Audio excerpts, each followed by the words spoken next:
ಉಲಮಾಗಳು, ಸಾದಾತಗಳಿದ್ದರೆ ಅವರ ಸಯ್ಯಿದ್ಗಳು, ಊರಿನ ಹಲವಾರು ಮುಅ್ಮಿನ್ಗಳು, ಸತ್ಯವಿಶ್ವಾಸಿಗಳು ಎಲ್ಲರನ್ನು ಕೂಡ ಒಟ್ಟು ಸೇರಿಸಿಕೊಂಡು ಒಂದು ಕುಟುಂಬ ಮತ್ತೊಂದು ಕುಟುಂಬದೊಂದಿಗೆ ಒಂದಾಗುವ ಒಂದು ಪವಿತ್ರವಾದ ಒಂದು ಕರಾರಿಗೆ ಬೇಕಾಗಿ ಕುಳಿತುಕೊಳ್ಳುವ ಅತ್ಯಂತ ಅದ್ಭುತವಾದ ಅನರ್ಘ್ಯ ನಿಮಿಷ.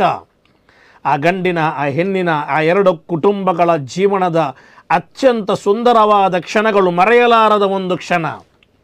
ಅವರಿಬ್ಬರ ಜೀವನದ ಒಂದು ಟರ್ನಿಂಗ್ ಪಾಯಿಂಟ್ ಆಗಿರುವ ಆ ದಿನ, ಅದು ಅನಾಚಾರಗಳ ಮೂಲಕ, ಅಧಾರ್ಮಿಕವಾದ ನೀಚ ಕೆಲಸಗಳ ಮೂಲಕ ಅಥವಾ ಇಸ್ಲಾಂ ನಿಷಿದ್ಧಗೊಳಿಸಿದಂತಹ ಕಾರ್ಯಗಳ ಮೂಲಕ ಅದರ ಪಾವಿತ್ರತೆಯನ್ನು, ಅದರ ಸೌಂದರ್ಯವನ್ನು ನಾವು ಕೆಡಿಸಬಾರದು.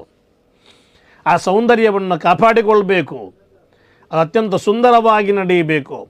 ಬೇಕಾದರಲ್ಲಿ ಮದುವೆಗಳು, ಬುರ್ದಗಳು, ಯಾವುದಾದರೂ ಒಳ್ಳೆಯ ನಾತೆ ಶರೀಫುಗಳ ಮೂಲಕ ಅದರ ಪಾವಿತ್ರತೆಗೆ ಹೆಚ್ಚು ಸೌಂದರ್ಯವನ್ನು ತುಂಬಬಹುದೇ ಹೊರತು ಇನ್ನಿತರ ನಿಷಿದ್ಧವಾದ ಕಾರ್ಯಕ್ರಮಗಳ ಮೂಲಕ ಅದರ ಪಾವಿತ್ರತೆಯನ್ನು, ಅದರ ಸೌಂದರ್ಯವನ್ನು ಕೆಡಿಸುವಂತಹ ಕೆಲಸಕ್ಕೆ ನಾವು ಇಳಿಬಾರದು.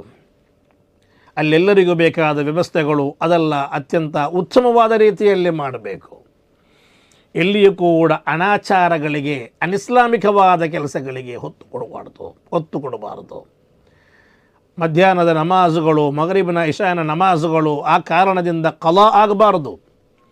ಕೆಲವು ಕಡೆಗಳಲ್ಲಿ ಆ ದಿನದ, ಆ ಪವಿತ್ರವಾದ ದಿನದ ನಮಾಜು ಕೂಡ ಹೆಣ್ಣಿನದ್ದು ಗಂಡಿನದ್ದು ಕಲಾ ಆಗುತ್ತಿರುವುದು ನಾವು ಕಾಣ್ತಾ ಇದ್ದೇವೆ. ಜೀವನದ ಅತ್ಯಂತ ಪ್ರಮುಖವಾದ ಒಂದು ದಿನದಲ್ಲಿ ನಮಾಜ್ ಕಲಾ ಮಾಡುವಂತಹ ಒಂದು ದುರವಸ್ಥೆ ಒಂದು ಕುಟುಂಬಕ್ಕೆ ಬರುವುದಾದರೆ, ಒಂದು ಗಂಡ ಹೆಣ್ಣಿಗೆ ಬರುವುದಾದರೆ ಅದಕ್ಕಿಂತ ದೊಡ್ಡ ದೌರ್ಭಾಗ್ಯ ಬೇರೆ ಇದೆ. ನಿಜಕ್ಕೂ ಅವತ್ತಾಗಿದೆ ತಹಜ್ಜುದಿಗೆ ಬೇಗ ಹೇಳಬೇಕಾಗಿರುವುದು, ಅವತ್ತಾಗಿದೆ ಸಮಯನಿಷ್ಠ ಪಾಲಿಸಿಕೊಂಡು ನಮಾಜ್ ಮಾಡಬೇಕಾಗಿರುವುದು. ಸೃಷ್ಟಿಕರ್ತನಿಗೆ ಅವತ್ತು ಸಾಷ್ಟಾಂಗವನ್ನೆರೆಸಿಕೊಂಡು ಅವತ್ತು ಶುಕ್ರ ಹೇಳುವ, ಧನ್ಯವಾದ ಸಲ್ಲಿಸುವ, ಕೃತಜ್ಞರಾಗುವ ದಿನ. ಅವತ್ತೇ ನಾವು ಕೃತಜ್ಞರಾಗಿ ಬಿಟ್ಟರೆ ಯಾವ ಫಲವಿದೆ?